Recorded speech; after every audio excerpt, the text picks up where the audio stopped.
Welcome to the class of Mathematics by Maninder Singh Sidhu. In this class, we are going to start miscellaneous exercise from probability of class 11th. So, first question.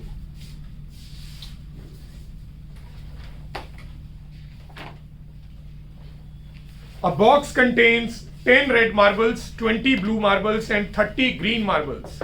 5 marbles are drawn from the box. What is the probability that all will be blue? And second part is at least one will be green.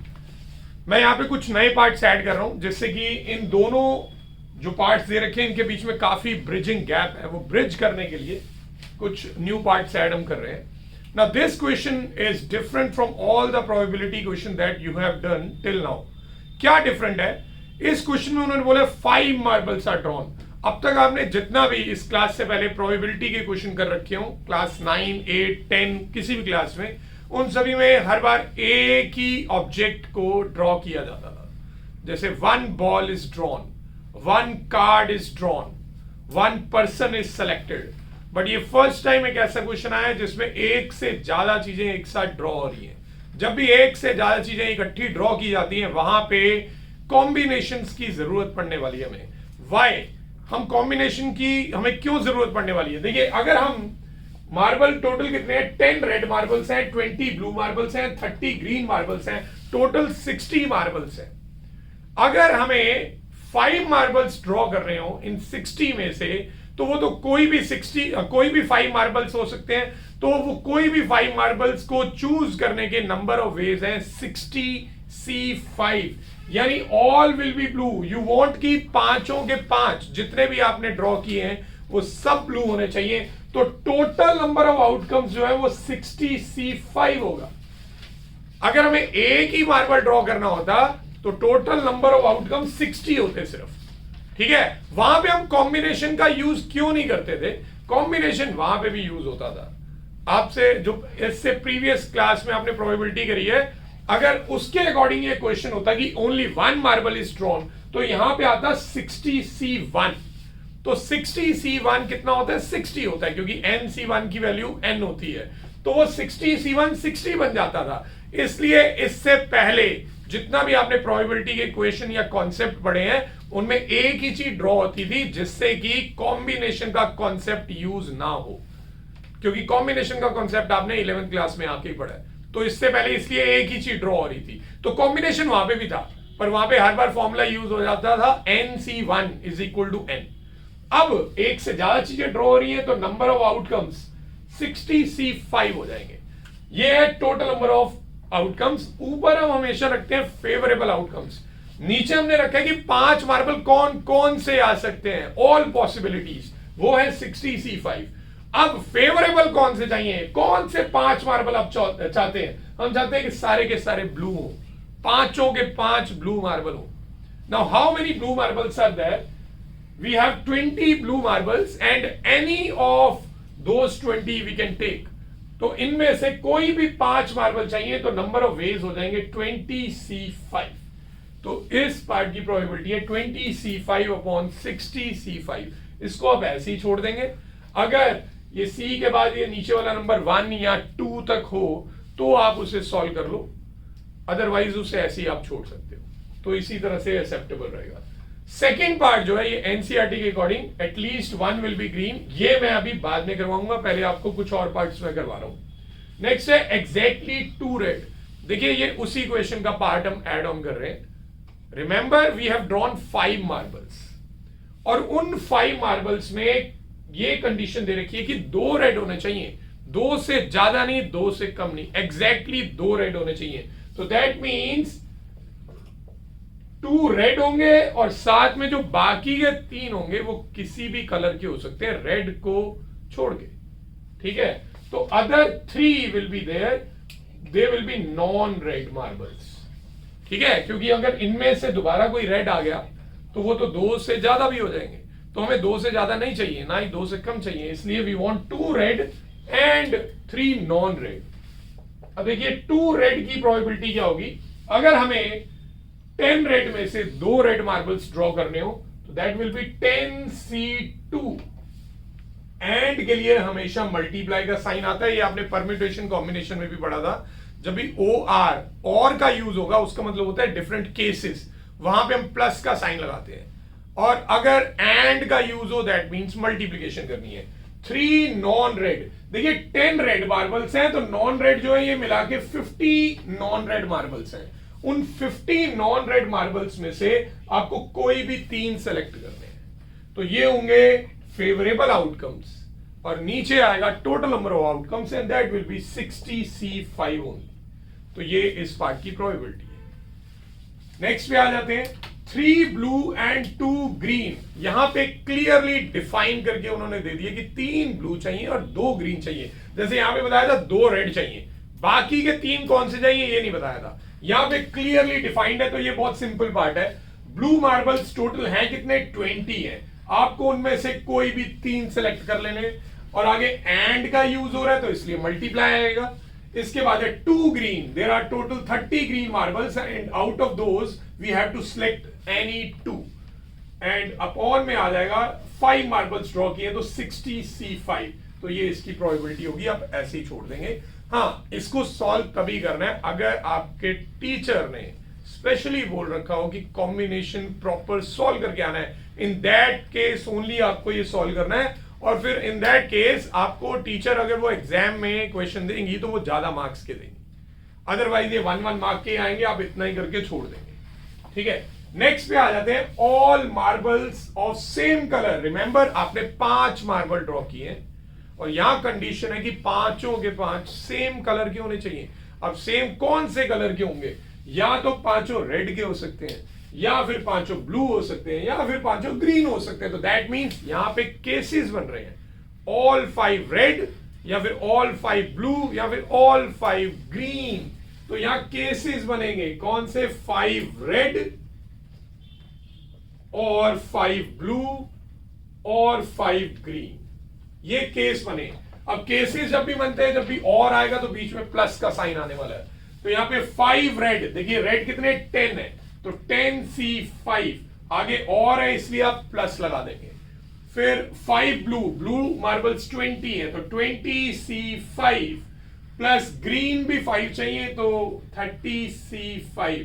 तो ये cases हैं, या तो पांचों red हो जाए या पांचों ब्लू हो जाए या फिर पांचों ग्रीन हो जाए, तो इसलिए प्लस का साइन है, अपॉन में 60C5 ही आने वाला है। Next part, at least 4 green. Again remember आपने कितने मार्बल ड्रॉ किए, 5 मार्बल ड्रॉ किए, उसमें वो कह रहे हैं एटलीस्ट 4 ग्रीन होने चाहिए, कम से कम 4 ग्रीन, यानी 4 ग्रीन तो चाहिए ही चाहिए, 4 से ज्यादा भी हो सकते हैं। अगेन यहां पे केसेस बनने वाले हैं, या तो 4 ग्रीन या फिर 5 ग्रीन। ठीक है, तो 2 केस बनेंगे इसमें, 4 ग्रीन और 5 ग्रीन।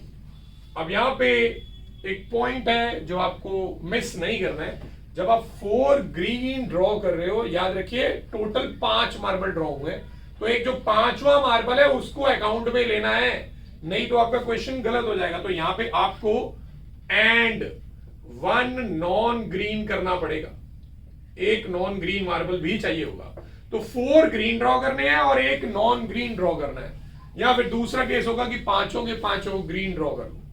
सॉरी, क्वेश्चन जो है रेड के बारे में, तो यहां पे 4 रेड एंड 1 नॉन रेड हो जाएगा और यहां पे ऑल 5 विल बी रेड।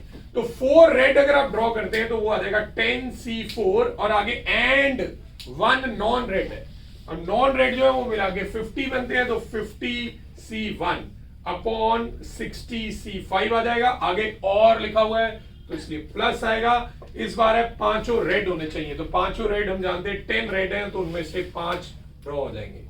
तो ये ऐसे लिख सकते हो, आप चाहो तो एलसीएम लेके एक ही बार नीचे 60C5 भी लिख सकते हो। Next is at most 2 blue, यानी जो आपने 5 मार्बल ड्रॉ किए हैं उनमें ज्यादा से ज्यादा 2 ही ब्लू हो, 2 से कम चलेंगे। 2 ब्लू भी चलेगा, 1 ब्लू भी चलेगा एंड 0 ब्लू मार्बल्स भी चलेंगे।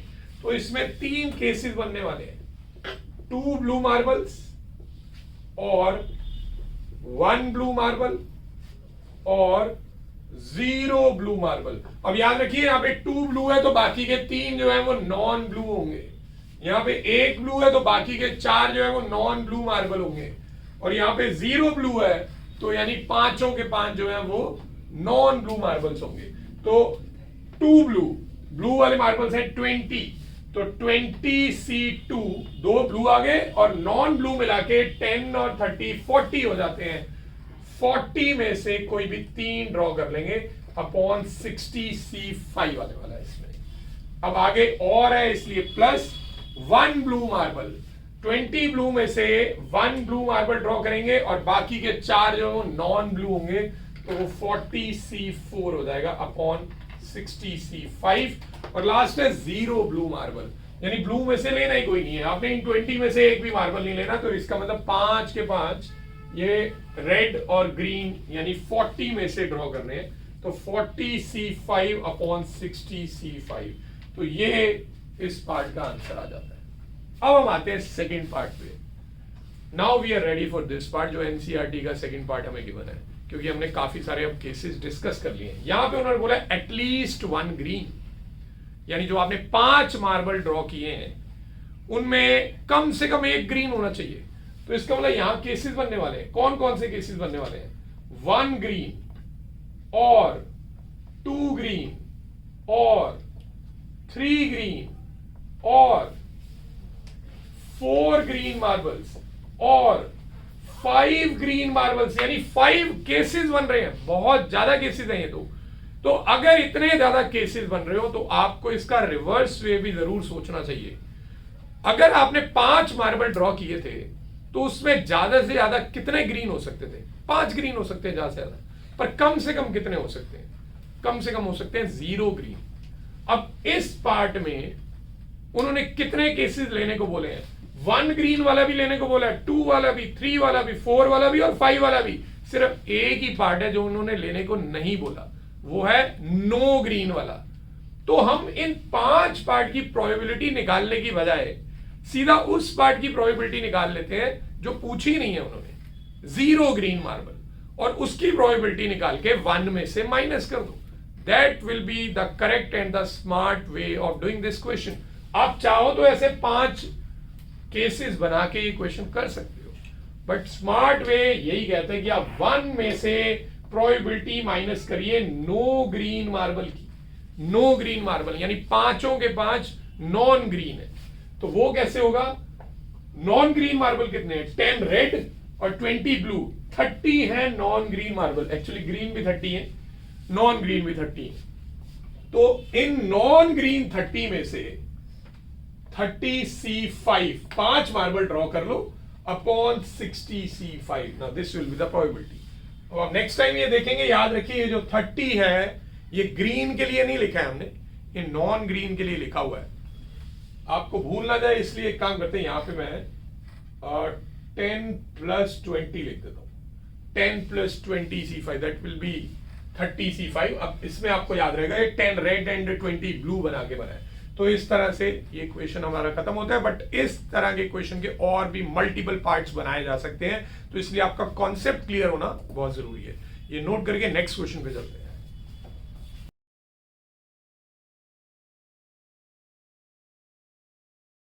Now question number 2, जिसमें हमें बोला गया 4 cards have been drawn from a pack of 52 cards। अब यहां पे भी एक से ज्यादा कार्ड्स, 4 कार्ड ड्रॉ हो रहे हैं, तो ये क्वेश्चन में भी कॉम्बिनेशन का यूज होगा। अकॉर्डिंग टू एनसीईआरटी सिर्फ एक ही पार्ट पूछा हुआ है कि वो जो 4 कार्ड्स आपने ड्रॉ किए उसमें 3 डायमंड के कार्ड्स होने चाहिए और एक स्पेड का कार्ड होना चाहिए। नाउ बहुत इजी क्वेश्चन है, लास्ट क्वेश्चन के कंपैरिजन में बहुत इजी है। 3 डायमंड्स हमें ड्रॉ करने हैं। अब डायमंड कार्ड से होते हैं कितने होते हैं? 13 होते हैं। आपको उन 13 डायमंड के कार्ड्स में से कोई भी 3 सेलेक्ट करने हैं और आगे एंड लिखा हुआ है इसलिए मल्टीप्लाई करेंगे और एक स्पेड ड्रॉ करना है। अब स्पेड भी 13 ही होते हैं, अब ये 13C1 आ जाएगा। आप चाहो तो इसे 13 भी लिख सकते हो बिकॉज NC1 = N होता है, और डिनोमिनेटर में आ जाएगा 52C4। Total number of outcomes ये होगा, पूरे डेक को 52 कार्ड्स में से कोई 4 कार्ड ड्रॉ कर रहे हो तो 52C4 बनने वाला है। तो ये फर्स्ट पार्ट का आंसर है, और एनसीईआरटी के अकॉर्डिंग क्वेश्चन इतना ही है। अब कुछ एडिशनल पार्ट्स है। All 4 of same colour, now there are 2 colours, red and black. 4 card draw किए और केस यहाँ पे कंडीशन ये है कि चारों सेम कलर के होने चाहिए। अब इसका मतलब है या तो चारों रेड होंगे या चारों ब्लैक होंगे। तो 2 केसेस बन जाएंगे, प्रोबेबिलिटी ऑफ 4 रेड और 4 ब्लैक। अब रेड कार्ड होते कितने हैं? 26 होते हैं। 26 में से आपको कोई 4 कार्ड ड्रॉ कर रहे हैं अपॉन 52C4 और आगे और लगा हुआ है तो प्लस करके ब्लैक भी 26 ही होते हैं, 26C4 अपॉन 52C4। ये इसका आंसर है। आप अगर चाहें तो दोनों क्योंकि सेम वैल्यू है, आप इसे ट्वाइस 26C4 अपॉन 52C4 भी लिख सकते हो। ठीक है, नेक्स्ट पार्ट है 2 ऑफ ईच कलर। रिमेंबर आपने 4 कार्ड्स ड्रॉ किए, 2 ऑफ ईच कलर का मतलब है कि 2 कार्ड रेड होंगे एंड 2 ब्लैक होंगे। अब यहां पे केस नहीं बनेगा, केस तब बनते हैं अगर एक ही तरह के 4 होते तो, जैसे ऊपर थे। अब 2 रेड है एंड 2 ब्लैक है। ठीक है, अब रेड कार्ड 26 होते हैं, 26C2 एंड है तो मल्टीप्लाई करेंगे, फिर से 26C2 upon total 4 cards draw किए इसलिए 52C4 आ जाएगा। आप ऊपर होल स्क्वायर लिख सकते हो, ऐसे भी छोड़ सकते हो। नेक्स्ट है ऑल फेस कार्ड्स, यानी आपने जो 4 कार्ड ड्रॉ किए हैं वो सब के सब फेस कार्ड होने चाहिए। Now I hope you all know that कि जो एस होता है वो फेस कार्ड का पार्ट नहीं होता है। फेस कार्ड में सिर्फ जैक आता है, क्वीन आता है और किंग आते हैं। तो 4 जैक होते हैं, 4 क्वीन होती है और 4 किंग होते हैं। टोटल 12 फेस कार्ड्स होते हैं। तो आपको उन 12 फेस कार्ड में से कोई भी 4 कार्ड ड्रॉ करने हैं। तो that will be 12C4 upon 52C4। This will be the answer of this part. Next is at least 3 aces. आपने 4 कार्ड ड्रॉ किए हैं और कंडीशन है कम से कम 3 एस होने जरूरी है। 3 भी हो सकते हैं, 3 से ज्यादा भी हो सकते हैं। तो यहां पे कितने केस बनेंगे? 3 एसेस और 4 एसेस। अब 4 से ज्यादा एसेस होते भी नहीं है और वैसे भी हम कार्ड्स भी 4 ही ड्रॉ कर रहे हैं, तो 2 केस बनेंगे। 3 एसेस, अब ये चीज याद रखनी है आपने, पॉइंट मिस नहीं होना चाहिए। आपने टोटल 4 कार्ड ड्रॉ किए हुए हैं, तो अगर 3 एस हैं तो बाकी का एक जो है वो नॉन एस कार्ड होगा। ठीक है, एसेस कितने होते हैं? 4 होते हैं। तो उन 4 में से कोई 3 आपने सेलेक्ट करने हैं और बाकी के जो नॉन एसेस कार्ड्स होते हैं विच आर 48, आपको उन 48 कार्ड्स में से एक कार्ड ड्रॉ करना पड़ेगा अपॉन 52C4 आ जाएगा इसका। आगे और है तो प्लस लगाएंगे। 4 एसेस, चारों एसेस चाहिए। अब एसेस होते कितने हैं? 4 ही होते हैं और आपको उन चारों में से चारों के 4 सेलेक्ट करने हैं। 4C4 upon 52C4। 4C4 को आप 1 लिख सकते हो डायरेक्ट, क्योंकि NCN की वैल्यू 1 होती है।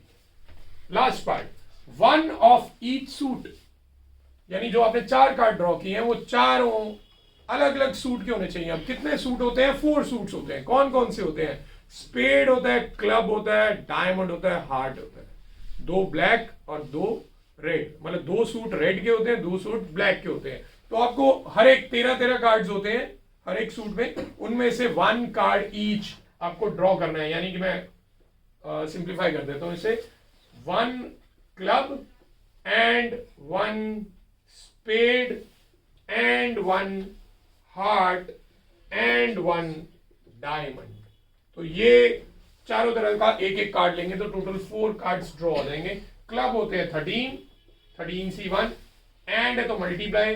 स्पेड भी 13 होते हैं, 13C1, हार्ट भी 13 होते हैं और डायमंड भी 13 होते हैं। 13C1 को आप 13 लिख सकते हो, तो 13 4 टाइम्स मल्टीप्लाई हो रहा है तो 13 रेज़ टू द पावर 4 लिखा जा सकता है इसे, या फिर आप ऐसे भी छोड़ सकते हो। तो ये इस पार्ट का आंसर है। इसके बाद हम आगे बढ़ते हैं डिफरेंट टाइप के क्वेश्चन में।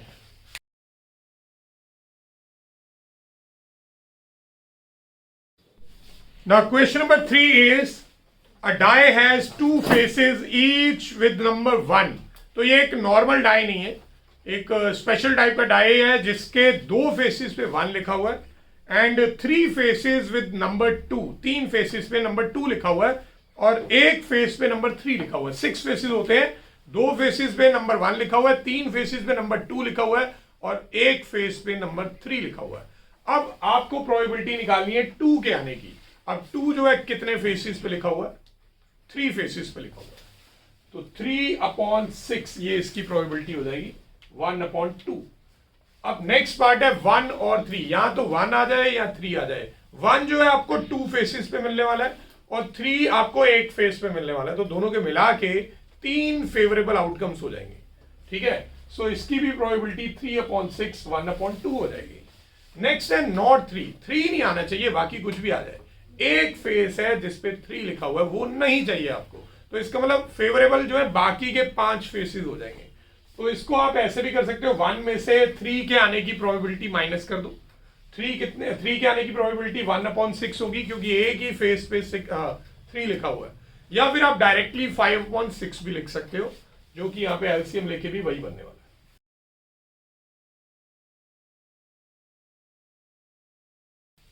क्वेश्चन नंबर 4 इज 10,000 लॉटरीज को सेल किया गया और उन लॉटरीज में से 10 लॉटरीज ऐसी हैं, 10,000 में से 10 लॉटरीज ऐसी हैं जिन पे प्राइज मिलेगा और बाकी की 9,990 लॉटरीज जो है उसमें नो प्राइज है।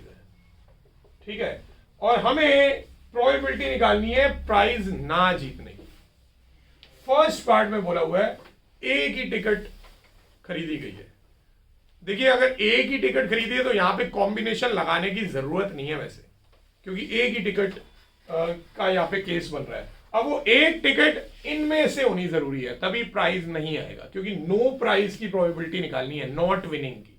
तो इसका आंसर हो जाएगा 9,990 upon total number of ticket जो है वो 10,000 है, तो 0 से 0 कट जाएगा, तो 999 अपॉन 1000, ये इसका आंसर हो जाएगा। इसके बाद अगर सेम केस में बोला जाए 2 टिकट्स आर बॉट, 2 टिकट खरीदी हैं बट प्राइस नहीं आया, तो वो दोनों टिकट इन 10 में से होंगी कि इनमें से होंगी? ऑब्वियसली इन्हीं में से होंगी, तभी प्राइस नहीं आया है। तो इसका आंसर हो जाएगा 9,990 C2 अपॉन 10,000 C2। यहां पे कॉम्बिनेशन लगाना ही पड़ेगा, क्योंकि एक से ज्यादा टिकट्स की बात हो रही है। ऐसे ही जो थर्ड पार्ट है उसमें 10 टिकट्स खरीदी गई हैं, अगेन नो प्राइस की प्रोबेबिलिटी निकालनी है, तो इसका मतलब वो 10 की 10 टिकट जो है इसमें से आई होंगी, तो ये 9,990 C10 अपॉन 10,000 C10, ये इस क्वेश्चन के तीनों पार्ट्स के आंसर है। याद रखिए, जो आपके स्कूल में टीचर है वो इसको ट्विस्ट करके भी दे सकती हैं, नॉट विनिंग की बजाय विनिंग वाला क्वेश्चन भी पूछा जा सकता है। तो अगर विनिंग वाला आ गया तो आप यहाँ पे 9,990 की बजाय 10 लिखेंगे, 10 अपॉन 10,000। 2 टिकट्स वाले में 10 C2 अपॉन 10,000 C2 हो जाएगा। ठीक है, और ऐसे यहां पे 10 C10 अपॉन 10,000 C10 हो जाएगा। तो इस तरह ट्विस्ट आ सकते हैं प्रोबेबिलिटी में। आप इन क्वेश्चंस को अगर रट के जा रहे हैं तो बिल्कुल गलत करने वाले हो। यहां पे आपकी कंसेप्चुअल क्लैरिटी का होना बहुत जरूरी है।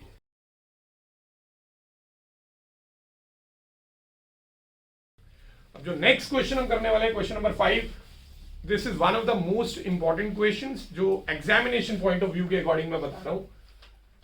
क्वेश्चन ये है कि एक क्लास के 100 स्टूडेंट्स हैं जिनको 2 सेक्शंस में डिवाइड करने को बोला गया है, 40 स्टूडेंट्स का सेक्शन और 60 स्टूडेंट्स का सेक्शन। अब 2 फ्रेंड्स हैं। फर्स्ट पार्ट में बोला गया कि वो दोनों फ्रेंड्स सेम सेक्शन में एंटर होंगे, इसकी प्रोबेबिलिटी बताओ, और सेकंड पार्ट में बोला हुआ है कि दोनों डिफरेंट सेक्शन में एंटर होंगे, उसकी भी प्रोबेबिलिटी बताओ। देखिए, अगर दोनों फ्रेंड्स सेम ही सेक्शन में जाने वाले हैं तो या तो वो 40 वाले सेक्शन में गए होंगे या 60 वाले में। तो इसका मतलब 2 केसेस बनेंगे यहाँ पे। एक केस बनेगा 40C2 कॉम्बिनेशन का यूज होगा, एक से ज्यादा लोगों की बात हो रही है, एक पर्सन सेलेक्ट नहीं हो रहा, 2 पर्सन सेलेक्ट हो रहे हैं। 40C2 यहां तो वो दोनों के दोनों इन 40 स्टूडेंट्स में चले गए, और के लिए प्लस आएगा, वो दोनों इन 60 स्टूडेंट्स में चले गए, अपॉन में 100C2 आएगा। अब ये क्वेश्चन को प्रॉपर सॉल्व करना जरूरी है, क्योंकि ये नीचे वाले जो नंबर्स हैं ये कुछ ज्यादा बड़े नहीं है, तो इसको सॉल्व करना पड़ेगा। 40C2 को अगर हम सॉल्व करते हैं तो वो 40 इंटू 39 अपॉन 2 फैक्टोरियल आ जाता है, which will be 2। 60C2 60 into 59 upon 2 हो जाएगा। 100C2 जो है वो 100 इंटू 99 अपॉन 2 हो जाएगा। ऊपर अगर मैं एलसीएम ले लूं, दोनों का 2 एलसीएम आएगा ऑब्वियसली, तो ये डायरेक्ट ये 2 कट जाएंगे एलसीएम लेने के बाद। अब इसमें से जो जो कैलकुलेशन हो सकती है वो आगे हम कर देते हैं। यहाँ से कुछ कॉमन भी आने वाला है, जैसे कि हमें दिख रहा है 20 कॉमन आ जाएगा, 20 दोनों में से कॉमन निकल आएगा, और यहाँ से 3 भी कॉमन आ सकता है, तो 20 इंटू 3 60 आप कॉमन निकाल सकते हो ओवरऑल। तो यहाँ से अगर 60 कॉमन निकल गया, 20 यहाँ से और 3 यहाँ से, तो 2 इंटू 13 विल बी लेफ्ट, और यहाँ से 60 कॉमन निकल गया तो 59 बचेगा, और नीचे आ जाएगा 100 इंटू 99। जो भी कैंसिलेशन हो रही है वो हम कर देंगे, ये 3 के टेबल से कैंसिल होगा, और 3 के टेबल से 33 यहाँ पे आ जाएगा, 2 यहाँ पे आ जाएगा, और ये भी कैंसिल होगा, आगे 5 आ जाएगा, 13 टू द 26 और 59 ऐड हो सकते हैं, 85 बन जाएगा, और 5 इंटू 33 इज 165, अगेन 5 के टेबल से कैंसिल हो जाएगा, 17 5 और ये आ जाएगा आपका 5 3 एंड 5 3 17/33 इसका आंसर है। ठीक है, बोथ एंटर सेम सेक्शन। अब अगर हम सेकंड पार्ट पे आ जाते हैं, बोथ एंटर डिफरेंट सेक्शन। अब इस क्वेश्चन को करने के दो तरीके हैं। एक तरीका है कि आप स्टैंडर्ड वे से जाइए, बोथ एंटर डिफरेंट सेक्शन का मतलब है एक स्टूडेंट 40 में चला गया है और दूसरा 60 में चला गया है, तो 40 C1 into 60 C1 upon 100 C2। आप इससे इसका आंसर निकाल सकते हैं, ज्यादा मुश्किल नहीं होगी।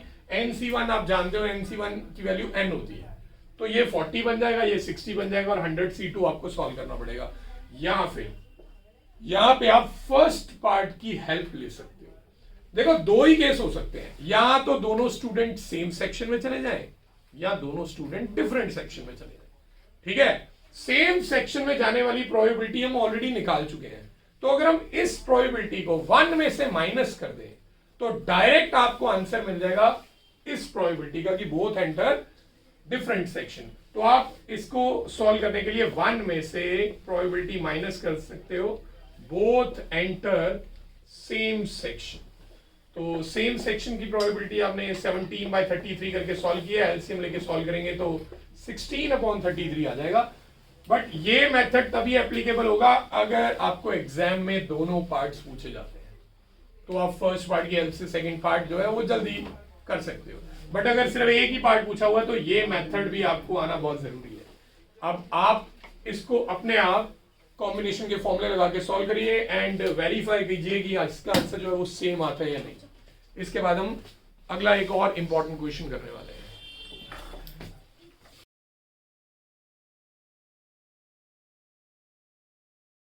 हाँ जी, तो moving on to question number 6, which is 3 letters are dictated to 3 persons and an envelope is addressed to each one of them। ठीक है, तो 3 लेटर्स हैं, 3 पर्सन है, ये 3 लेटर इन 3 पर्सन को लिखी गई हैं और 3 एनवेलप लिए गए जिनमें वो लेटर्स डाली गई और फिर वो लेटर पोस्ट कर दी गई है। ठीक है, the letters are inserted into the envelopes at random. उनका मतलब है कि जब लेटर्स को एनवेलप में डाला तो वो ध्यान से नहीं डाला गया, एट रैंडम डाल दिया, किसी भी एनवेलप में कोई भी लेटर डाल दिए। ठीक है, so that each envelope contains exactly 1 letter, find the probability that at least 1 letter is in its proper envelope। देखिए, अगर आप रैंडमली 3 लेटर्स को 3 एनवेलप में, each 1 letter in each 1 envelope, उसमें अगर आप इंसर्ट करते हैं रैंडमली तो बहुत सारे केसेस हो सकते हैं। हो सकता है सारी लेटर करेक्ट एनवेलप में चली जाए, हो सकता है कोई भी करेक्ट एनवेलप में ना जाए। तो आपसे प्रोबेबिलिटी पूछिए कि एटलीस्ट एक लेटर करेक्ट एनवेलप में। अब ये क्वेश्चन पूरा डिपेंड करता है कि अगर आपने सैंपल स्पेस सही बनाया है तो ये क्वेश्चन आपका ठीक हो जाएगा, अगर सैंपल स्पेस रॉन्ग है तो ये क्वेश्चन गलत हो जाएगा। तो sample space is the most important part in this question. तो हम एक काम करते हैं, let the 3 letters be, small ABC से मैं डिनोट कर रहा हूं 3 लेटर्स को, and the respective envelopes be. अब ये कैपिटल A, कैपिटल B और कैपिटल C ले लेते हैं। तो स्मॉल ABC डिनोट कर रहे हैं लेटर्स को और कैपिटल ABC उनके करेक्ट वाले एनवेलप से। ठीक है, तो अब अगर हम एक सैंपल स्पेस बनाएंगे कि अगर हम रैंडमली इन 3 लेटर्स को इन 3 एनवेलप में इंसर्ट कर रहे हैं तो कौन सी लेटर कहां कहां जा सकती है, क्या क्या केसेस बनेंगे। देखिए मैं साइड में आपको यहां पे बना के दिखाता हूं।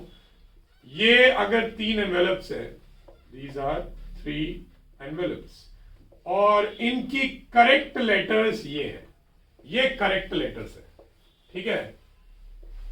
अब इसके अलावा क्या केसेस हो सकता है, ये तो आइडियल सिचुएशन है ना, ये लेटर इसी एनवेलप में जानी चाहिए थी, ये लेटर इसी एनवेलप में और ये लेटर इसी एनवेलप में। बट अगर रैंडम हो गया है तो हो सकता है ये गलत भी हो गया हो। तो क्या क्या केसेस बन सकते हैं, हो सकता है ये लेटर तो करेक्ट जगह पे जाए मगर ये दोनों इंटरचेंज हो जाए, तो ये सी और बी ऐसे हो सकता है।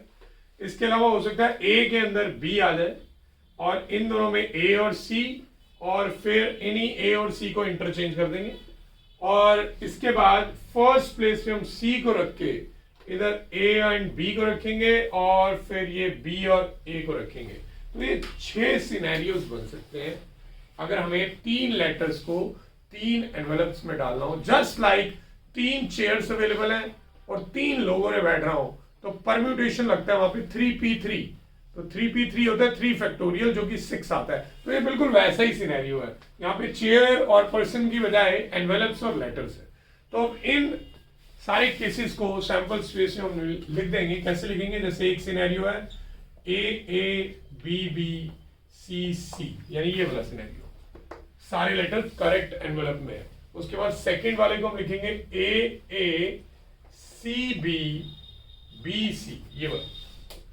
तो इसके बाद इसको लिखेंगे फर्स्ट लेटर जो बी है वो ए एनवेलप में गई है, then A in B and then C in C. इसके बाद बन जाएगा ये वाला case B in A, C in B and A in C. फिर ये फिफ्थ वाला case C in A in B and B in C. And the last case is C in A, B in B, A in C. तो ये 6 scenarios बन रहे हैं, ठीक है। अब हमसे क्या पूछा हुआ है, एटलीस्ट 1 करेक्ट लेटर की प्रोबेबिलिटी पूछी है। एटलीस्ट 1 करेक्ट लेटर मतलब कम से कम एक लेटर तो सही जगह पे पहुंची हो, ये बहुत जरूरी है। तो हम इन 6 केसेस में से काउंट करते हैं कौन कौन से केसेस हैं जिसमें एटलीस्ट 1 लेटर सही जगह पे है। एक तो ये वाला केस हो जाएगा क्योंकि इसमें तो सारी लेटर ही सही है, तो एटलीस्ट 1 में ऑल करेक्ट वाला इंक्लूड होगा। यहां पे भी एक लेटर जो है करेक्ट में है, इधर भी एक लेटर करेक्ट एनवेलप में है, यहां पे आप देख सकते हो कोई भी लेटर करेक्ट एनवेलप में नहीं है, तो ये केस इंक्लूड नहीं होगा। यहां पे भी कोई भी लेटर करेक्ट एनवेलप में नहीं है, यहां पे ये बी वाली जो लेटर है वो करेक्ट एनवेलप है। तो यानी 4 cases out of 6 are there in which at least 1 letter is in its correct envelope. तो 4/6 यानी 2/3 इसकी प्रोबेबिलिटी आ जाएगी। एनसीईआरटी के अकॉर्डिंग तो इतना ही पूछा है, बट और भी चीजें पूछी जा सकती है, जैसे exactly 1 correct letter. Exactly 1 correct letter का मतलब है कि एक ही करेक्ट हो, उसमें ये वाला केस नहीं आएगा क्योंकि इसमें तो सारी करेक्ट है, तो ये केस नहीं आएगा। यहां पे सिर्फ एक ही करेक्ट है, ए वाली जो लेटर है वो करेक्ट एनवेलप में है, यहां पे भी एक ही करेक्ट है, वहां कोई भी करेक्ट नहीं है, और यहां पे भी एक ही करेक्ट है। तो दीज 3 आर द केसेस जिसमें एग्जैक्टली 1 लेटर जो है वो करेक्ट एनवेलप में है। तो 3/6 इसकी प्रोबेबिलिटी होगी, 1/2 बन जाएगा। अब अगर ऐसे ही आ जाए एग्जैक्टली 2 करेक्ट लेटर्स, एग्जैक्टली 2, सिर्फ 2, ना 2 से कम ना 2 से ज्यादा करेक्ट एनवेलप में होनी चाहिए, ऐसा आप देख लो एक भी केस ऐसा नहीं है जिसमें 2 लेटर करेक्ट हो और एक इनकरेक्ट, क्योंकि एक इनकरेक्ट हो ही नहीं पाएगी। अगर 2 लेटर करेक्ट एनवेलप में जा चुके हैं तो ऑब्वियसली जो तीसरा लेटर है वो भी करेक्ट में ही जाएगा। तो 2 एग्जैक्टली 2 करेक्ट लेटर नहीं हो सकते, दिस इज इम्पॉसिबल सिनेरियो, तो इसकी प्रोबेबिलिटी 0 है, ठीक है। और इसके अलावा आ सकता है ऑल करेक्ट लेटर्स, ठीक है। ऑल करेक्ट लेटर्स में सिर्फ एक ही केस होगा, ये वाला आउट ऑफ 6, तो 1/6। तो इस तरह से वेरियस सिनेरियोस पूछे जा सकते हैं।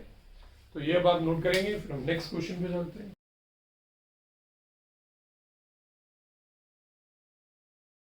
Now question number 8, we have probability of A, probability of B as well as probability of A intersection B. First part में आपसे पूछा है A यूनियन B की प्रोबेबिलिटी, जिसका फॉर्मूला हम जानते हैं, probability of A plus probability of B minus probability of A intersection B, यानी इन दोनों को ऐड करके ये सब्ट्रैक्ट करेंगे। तो 0.69 में से इसे अगर हम सब्ट्रैक्ट करते हैं so that will be equal to 0.34, तो 0.34 आ जाएगा। 0.34 और इससे ऐड करेंगे तो 0.88 आ जाएगी इसकी प्रोबेबिलिटी।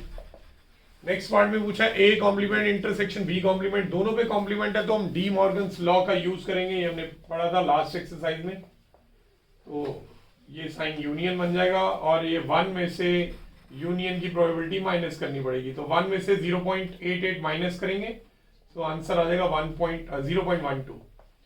ए इंटरसेक्शन बी कॉम्प्लीमेंट का मतलब होता है ए माइनस बी, और ए माइनस बी हम जानते हैं कैसे निकलता है, ए में से दोनों के इंटरसेक्शन की प्रोबेबिलिटी सब्ट्रैक्ट करनी है।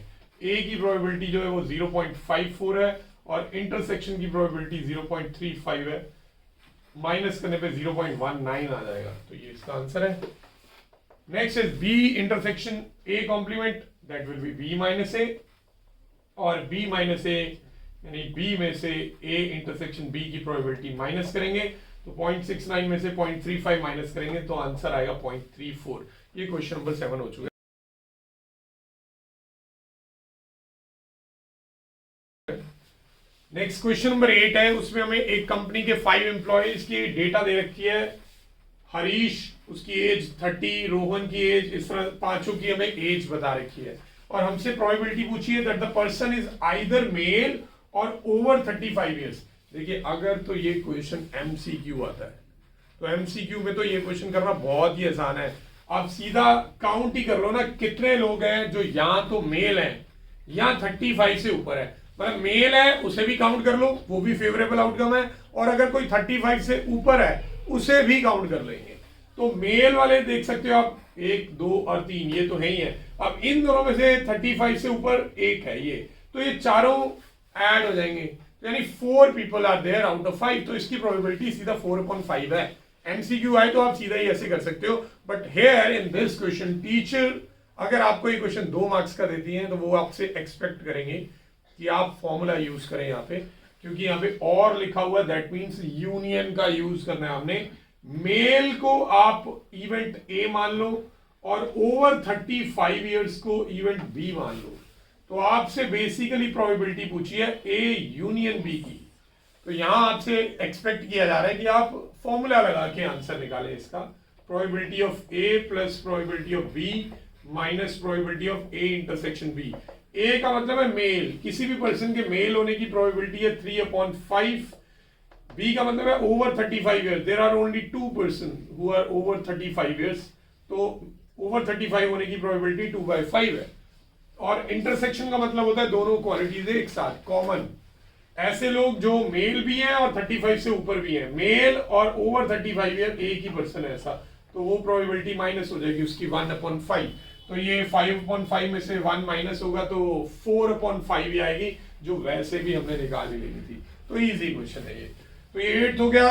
9 क्वेश्चन मैं इसके बाद करवाऊंगा। 10 क्वेश्चन जो है थोड़ा इजी है, इसलिए पहले मैं 10 को करवा रहा हूँ। 10 क्वेश्चन में बोला हुआ है कि एक सूट केस है जिसके अंदर नंबर लॉक वाला, वो व्हील्स वाले लॉक, आपने देखा होगा कि वो व्हील्स की हेल्प से पासवर्ड लगाया जाता है, तो वैसा लॉकिंग सिस्टम है जिसमें 4 व्हील्स हैं और हर व्हील पे 0 से लेके 9 तक की डिजिट्स लगी हुई है।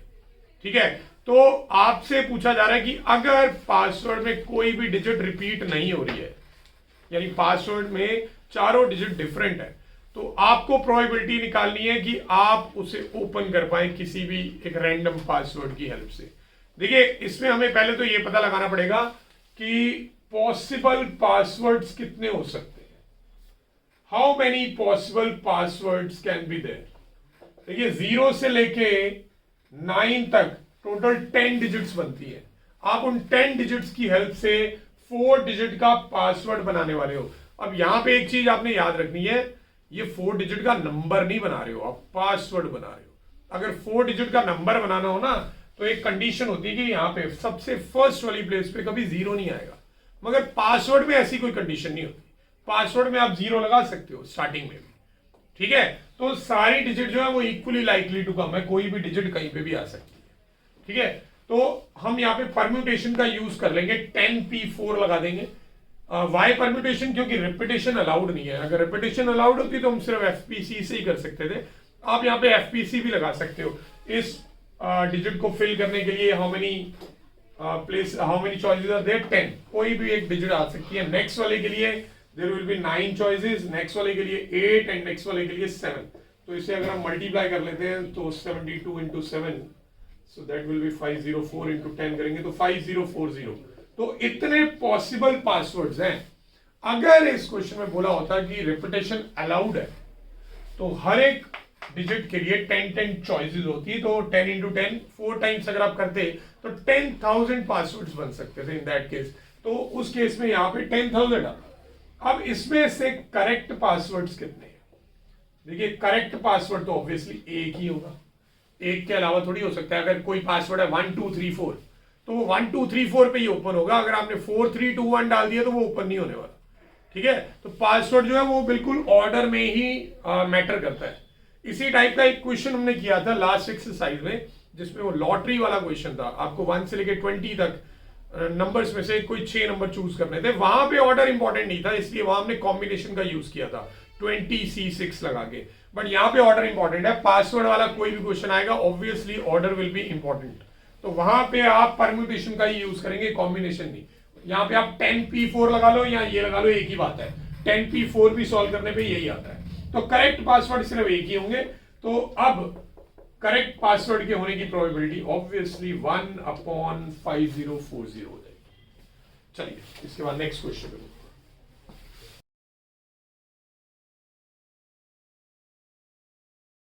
Next is question number 9. Now this is the most important question of this exercise. If 4-digit numbers greater than 5,000 are randomly formed from the digits 0 1 3 5 7, आपको 5,000 से बड़ी वैल्यू के 4 डिजिट वाले नंबर्स बनाने हैं। एंड देन क्या प्रोबेबिलिटी है कि उन नंबर्स में से अगर आप एक नंबर चूज करेंगे तो वो नंबर डिविजिबल बाय 5 होगा, ठीक है। पहले आपको ये पता लगाना है कि कितने नंबर बन सकते हैं जो 5,000 से बड़े होंगे वैल्यू वाइज, और फिर अगर उनमें से कोई एक नंबर चूज करें तो उस नंबर को जिसे आपने चूज किया क्या प्रोबेबिलिटी है कि वो नंबर डिविजिबल बाय 5 होगा, ये पता लगाना है। और 2 सब पार्ट्स और दिए हुए हैं। फर्स्ट पार्ट में बोला है repetition is allowed, second part में बोला हुआ है रेपिटेशन नॉट अलाउड। तो सबसे पहले हमने तो ये पता लगाना है कि 5,000 से बड़े कितने नंबर हो सकते हैं, फिर उनमें से डिविजिबल बाय 5 कितने हो सकते हैं ये पता लगाना होगा।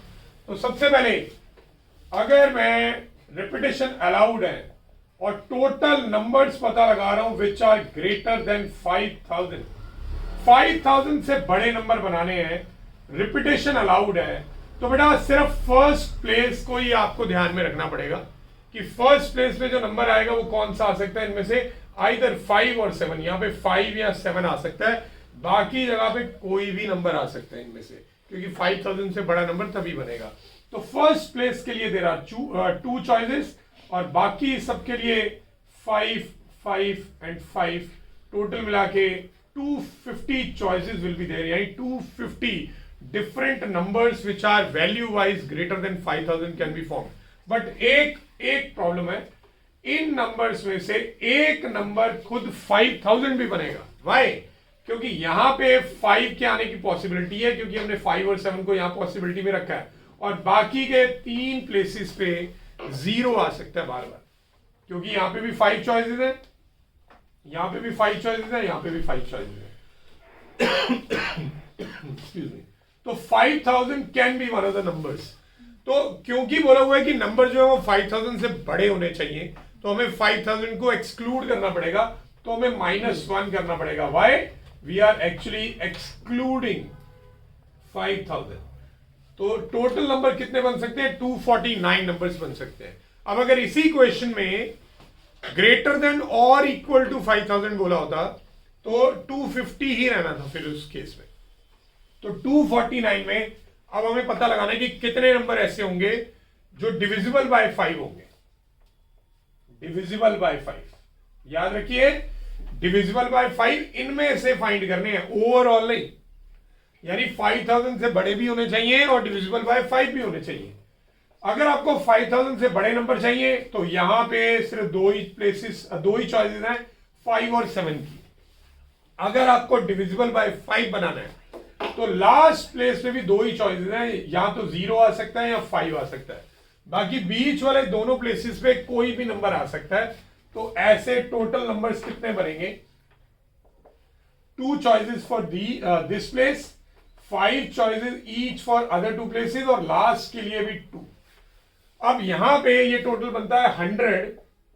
इन 100 में से भी एक आपको माइनस करना पड़ेगा, क्योंकि 5000 यहां पे भी बनने वाला है।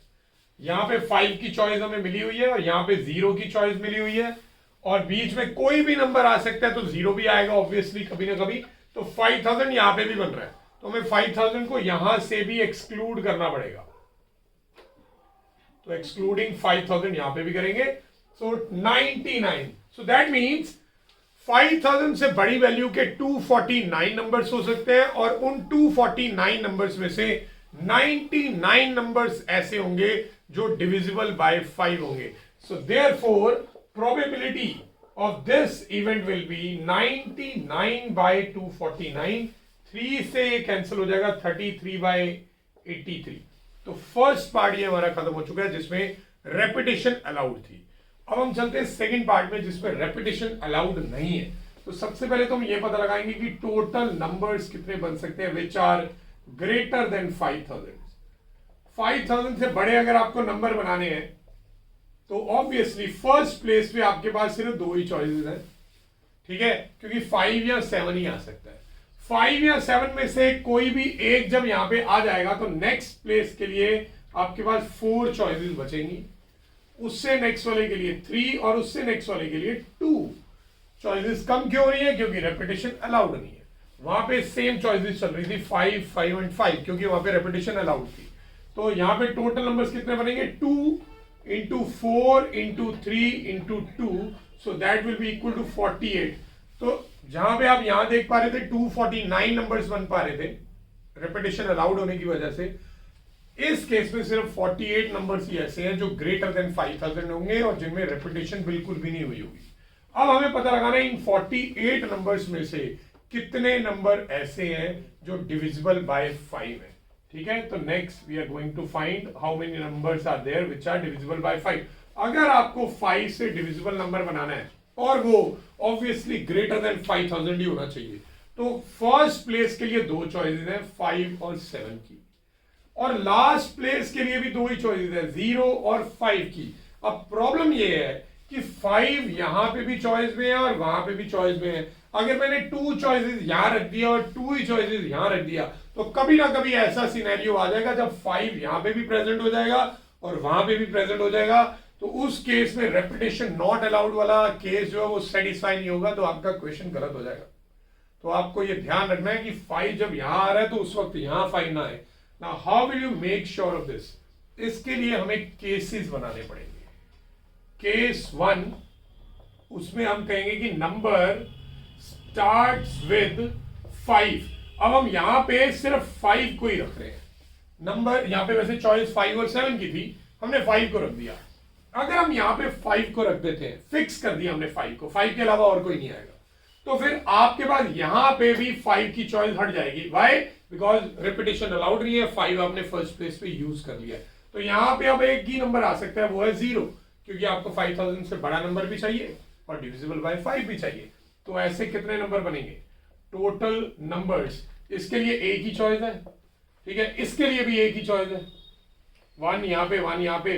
अब आपके टोटल 5 डिजिट में से 2 तो यूज हो चुकी है, तो नेक्स्ट के लिए 3 चॉइस होंगी, नेक्स्ट के लिए 2 चॉइसेस होंगी, तो 3 into 2 टोटल 6 नंबर्स बन सकते हैं ऐसे जो 5000 से बड़े भी होंगे, डिविजिबल बाय 5 भी होंगे और 5 से स्टार्ट भी होंगे, ठीक है। अब केस 2 भी हम बनाएंगे। केस 2 में हम लिखेंगे कि जो नंबर है that is starting with, it starts with 7। Number starts with 5 वाला केस हमने कर लिया था, अब नंबर को 7 से स्टार्ट कर रहे हैं, क्योंकि 7 से स्टार्ट करोगे तब भी वो ग्रेटर देन 5000 होगा ही होगा, ठीक है। अब अगर आपने 7 को फर्स्ट प्लेस पे फिक्स कर दिया है, तो आपके पास लिबर्टी आ जाती है कि यहाँ पे दो चॉइसेस होंगी, क्योंकि डिविजिबल बाय 5 के लिए लास्ट में 5 भी आ सकता है और 0 भी आ सकता है, दोनों ही आ सकते हैं, बट एक टाइम पे तो एक ही आएगा, ऑब्वियसली चॉइसेस दो है।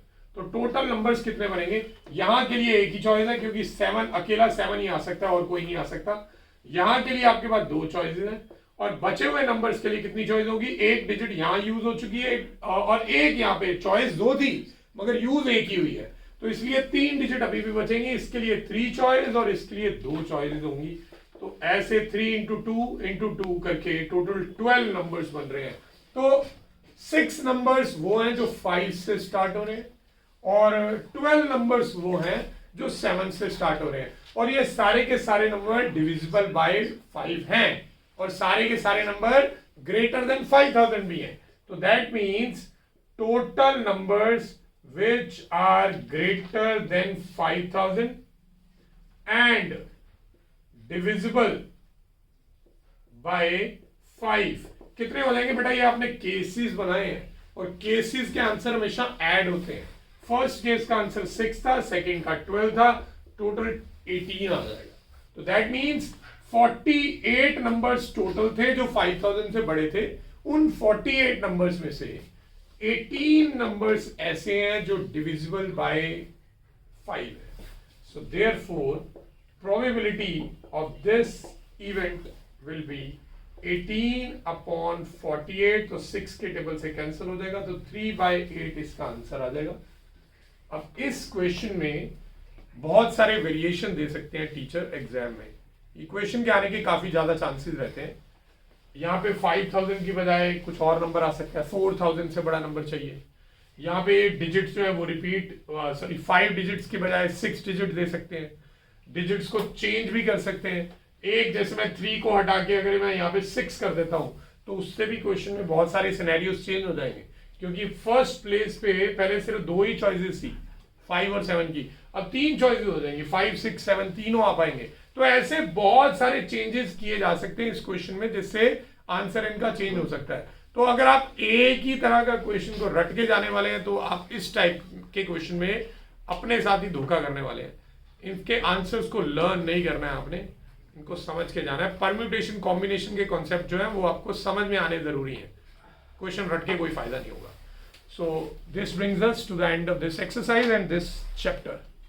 नेक्स्ट क्लास में हम न्यू चैप्टर से मिलते हैं, तब तक keep practising and thanks for watching.